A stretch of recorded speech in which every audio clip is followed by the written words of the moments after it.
அனைவருக்கும் வணக்கம். நான் உங்கள் 5ஆம் தலைமுறை ஜோதிடர் ராம்குமார் ராஜேந்திரன். நாம் இன்னைக்கு பார்க்கக்கூடிய தலைப்பு, கடகராசி அன்பர்களுக்கு உங்களுடைய ராசிக்கு 11ஆம் இடமான ரிஷப ராசியில் நடைபெறவிருக்கும் குரு பகவானுடைய வக்ர நிவர்த்தி.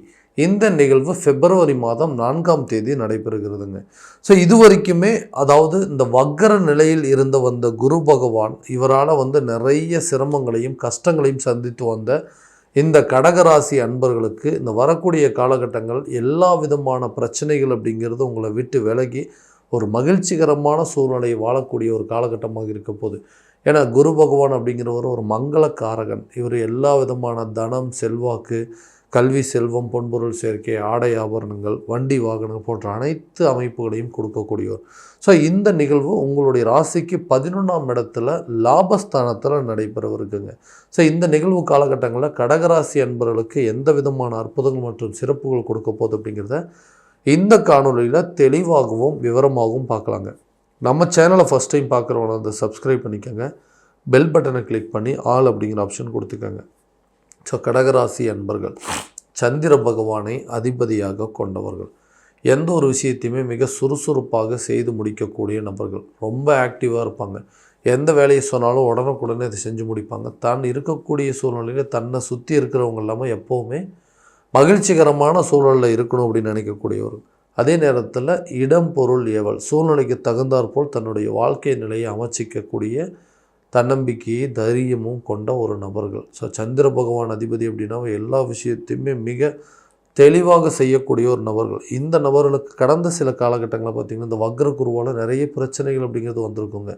ஸோ பண ரீதியாகவும் சரி, உடல் ரீதியாகவும் சரி, மன ரீதியாகவும் சரி, திருமண ரீதியாகவும் இல்லை குடும்ப ரீதியாக நிறைய சில பாதிப்புகள் அப்படிங்கிறது சந்திச்சுட்டு இருந்தீங்க. ஸோ இப்போ வரக்கூடிய காலகட்டங்கள், இந்த வக்ர நிவர்த்தி காலகட்டங்களில் இதுவரைக்கும் நடந்த விஷயங்கள் எல்லாமே மாறுமா அப்படின்னு கேட்டிங்கன்னா கட்டாயமாக மாறும். ஸோ நிறைய பேருக்கு வருமானங்கள் அப்படிங்கிறதே பெரிய குறைபாடுகளாக இருந்தது. எவ்வளவோ கஷ்டப்படுறாங்க, எவ்வளவோ முயற்சி பண்ணுறாங்க, நைட்டும் பகலமாக வேலை பார்க்குறேன், ஆனால் எனக்கு பெரிய அளவில் எந்த ஒரு முன்னேற்றமும் இல்லை. நான் சம்பாதிக்கிற வருமானங்கள் அப்படிங்கிறது ரொம்ப குறைவாக இருக்குதுங்க. அந்த வருமானங்களுக்கு தேவைகள் அப்படிங்கிறது இருந்துகிட்டே இருக்குது. எவ்வளோ சம்பாதிச்சாலும் என் கையில் பணம் நிற்க மாட்டேங்குன்னு சொல்கிறவங்களுக்கு இந்த வரக்கூடிய காலகட்டங்களில் வருமானத்தில் ஒரு மிகப்பெரிய அளவில் ஒரு நல்ல ஒரு முன்னேற்றம் இருக்க போதுங்க.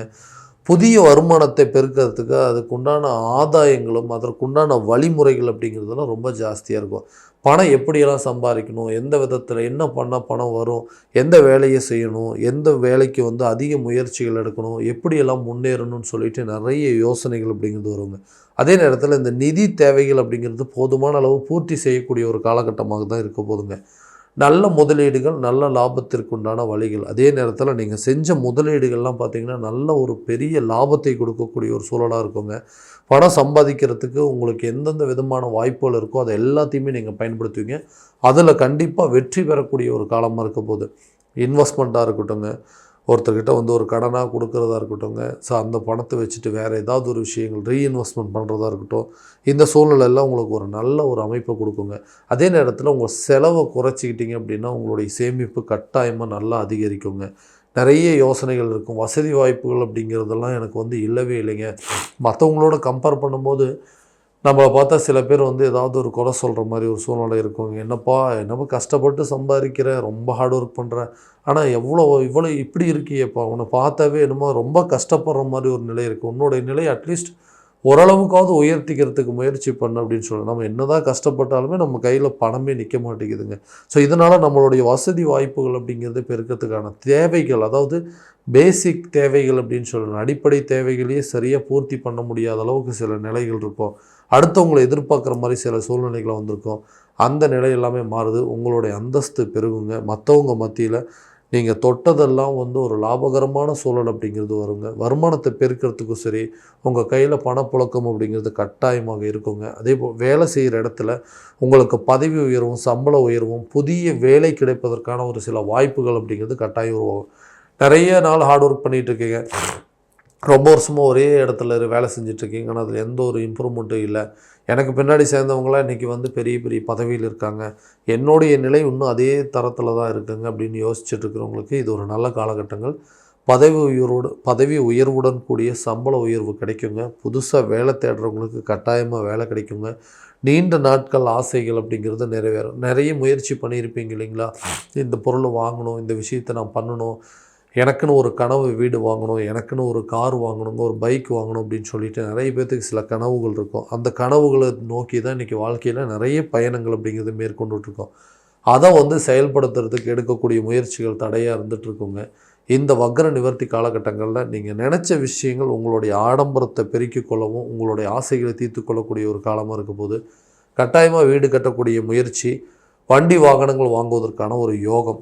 பழைய வண்டி எக்ஸ்சேஞ்ச் போட்டாவது புது வண்டி வாங்குவீங்க. கண்டிப்பாக ஒரு கார் அப்படிங்கிறது, ஒரு காரை சின்னதாக ஒரு 4 பேர் ஒரு 5 பேர் போகிற மாதிரி இருக்கிற ஃபேமிலிக்கு தகுந்த மாதிரி ஒரு கார் வாங்கணும்னு யோசிக்கிறவங்க கூட அதற்குண்டானபடி சில முயற்சிகள் கண்டிப்பாக எடுக்குவீங்க. ஆரோக்கியத்தில் நல்ல ஒரு முன்னேற்றம் அப்படிங்கிறது இருக்குங்க.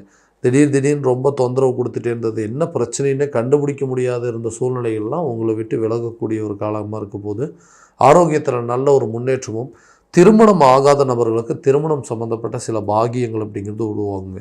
ஒரு இடத்துல ஒரு பொண்ணு கேட்டிருப்பீங்க, அந்த இடத்துல ஒரு மாப்பிள்ளை போய் பார்த்துருப்பீங்க, கொடுக்குறேன்னு சொல்லியிருப்பாங்க. சரியான விதத்தில் உங்களுக்கு எந்த ரிசல்ட்டும் இருந்திருக்காது. இப்போ இந்த வரக்கூடிய வக்ர நிவர்த்தி காலகட்டங்களில் கண்டிப்பாக நீங்கள் போய் இந்த நேரத்தில் ஒரு அப்ரோச் பண்ணிங்க அப்படின்னா கண்டிப்பாக உங்களுக்கு அந்த திருமணம் சம்மந்தப்பட்ட யோகம் அப்படிங்கிறது இருக்குங்க. அதே நேரத்தில் குழந்தை பாக்கியத்திற்கு உண்டான சில சூழல் அப்படிங்கிறது கட்டாயமாக ஏற்படுங்க. கணவன் மனைவிக்கிடையே நல்ல ஒரு அந்யோன்யம் இருக்கக்கூடிய காலகட்டங்கள்.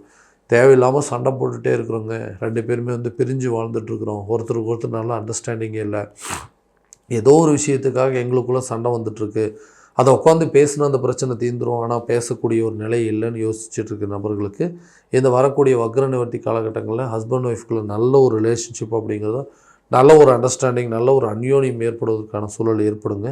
கண்டிப்பாக இருக்கக்கூடிய, அதாவது சகோதரன் வழியில் இருக்கக்கூடிய சில விஷயங்கள்லாம், அனந்தமிகளுக்குள்ளே இருக்கக்கூடிய பிரச்சனைகள் அப்படிங்கிறதெல்லாம் தீருங்க. உறவினர்களுக்கிடையே இது வரைக்கும் இருந்து வந்த எதிர்ப்புகள் அப்படிங்கிறது உங்களை விட்டு விலகும். எல்லோரும் மற்றவங்க உங்களை பார்த்து பொறாமப்படக்கூடிய அளவுக்கு உங்களுடைய சூழ்நிலை அப்படிங்கிறது கட்டாயமாக மாறுங்க. எல்லா விதமான நல்ல பலன்களை கொடுக்கக்கூடிய ஒரு யோக காலகட்டங்கள். நீங்கள் கேட்ட இடத்துல கேட்ட நேரத்தில் உங்களுக்கு கட்டாயமாக ஒரு உதவி அப்படிங்கிறது கிடைக்குங்க. ஒருத்தர்கிட்ட பணம் கேட்டிருக்கிறீங்க, எதா தரேன்னு சொல்லிட்டு நிறைய நாள் இழுத்துட்டு இருந்திருப்பாங்க. இந்த வரக்கூடிய வக்ர நிவர்த்தி காலகட்டங்களில் ஒரு உதவி அப்படின்னு கேட்டிங்கன்னா உங்களுக்கு உதவி கண்டிப்பாக மற்றவங்களால் கிடைக்கக்கூடிய ஒரு காலமாக இருக்குங்க. கேட்குற இடத்துல கேட்டபடி பண வரவுகள் அப்படிங்கிறது இருக்கும். பண தேவைகள் கட்டாயமாக பூர்த்தி ஆகக்கூடிய ஒரு காலமாக இருக்க போது, குழந்தைங்களுடைய கல்வியில் நல்ல ஒரு முன்னேற்ற பாதையோ இல்லை ஆரம்ப கல்வியை கொடுக்கக்கூடிய ஒரு சூழல் அப்படிங்கிறது நிச்சயமாக இருக்குங்க. ஸோ இது வரைக்கும் நம்ம பார்த்தது எல்லாமே கோச்சார ரீதியான பலன்கள் மட்டும்தான். இந்த பலன்கள் அனைத்தும் உங்களுக்கு நடக்குமா அப்படின்னா, உங்களுடைய சுய ஜாதகத்தை முறையான விதத்தில் தெரிஞ்சுக்கிட்டு அதற்குண்டானபடி ஒவ்வொரு முயற்சிகள் எடுத்திங்கன்னா, ஒரு வீடு கட்ட முடியுமா, அல்லது ஒரு வண்டி வாகனம் வாங்குவதற்கான யோகம் இருக்குதா, புதுசாக இந்த நேரத்தில் ஒரு ஜாப் ட்ரை பண்ணலாமா, இல்லை எதுலையாவது இன்வெஸ்ட்மெண்ட் பண்ணலாமா, ஒரு ஷேர் மார்க்கெட்டாக இருக்கட்டுங்க, ஒரு ரியல் எஸ்டேட்டில் எதுலையாவது ஒரு முதலீடு பண்ணணும் அப்படின்னு சொன்னால், அந்த நேரத்தில் நம்மளுடைய நேரங்காலங்கள் எப்படி இருக்குது அப்படிங்கிறது முறையான விதத்தில் தெரிஞ்சுக்கிட்டு அதுக்கு தகுந்தாற்படி சில முயற்சிகள் எடுக்கும்போது தான் திருமண யோகம், ஒரு புத்திர பாக்கியத்திற்கான பாக்கியம் இருக்கா, அல்லது இந்த நேரத்தில் கடன் கேட்டால் கிடைக்குமா, அல்லது கடனை அடைக்கிறதுக்கு யோகம் இருக்கா அப்படிங்கிறதெல்லாம் முறையான விதத்தில் தெரிஞ்சிக்க முடியுங்க. அப்போ நம்மளுடைய சுய ஜாதகம் எப்படி இருக்குங்கிறத முழுசாக தெரிஞ்சுக்கிட்டு, அதில் உள்ள திசா புத்திகள் எப்படி இருக்குது, கிரக அடைவுகள் எப்படி இருக்குதுன்னு தெரிஞ்சுக்கிட்டு ஒவ்வொரு ஸ்டெப் எடுத்திங்க அப்படின்னா கண்டிப்பாக ஒரு நல்ல பலன்கள் அப்படிங்கிறது உங்களுக்கு கண்டிப்பாக கொடுக்குங்க. ஸோ உங்களுடைய ஜாதகம் எங்கிட்ட பார்க்கணும் அப்படின்னு விருப்பப்பட்டிங்கன்னா கீழே தெரிகிற நம்பருக்கு காண்டாக்ட் பண்ணி அப்பாயின்மெண்ட் ஃபிக்ஸ் பண்ணிக்கோங்க. அப்படி இல்லையா உங்களோட ஜாதகத்தை வாட்ஸ்அப் மூலமாக அனுப்பிச்சி வச்சிங்கனாலும் சரி, அல்லது உங்களோட டைம் டேட் ஆஃப் பர்த் அனுப்பிச்சி வச்சிங்கனாலும் சரி, தெளிவான முறையில் கணித்து துல்லியமான பலன்கள் அப்படிங்கிறது உங்களுக்கு தெரியப்படுத்தப்படுங்க. மீண்டும் அடுத்த காணொலியில் உங்களை சந்திக்கும் வரை உங்களிடமிருந்து விடைபெறுவது உங்கள் ராம்குமார் ராஜேந்திரன். நன்றி.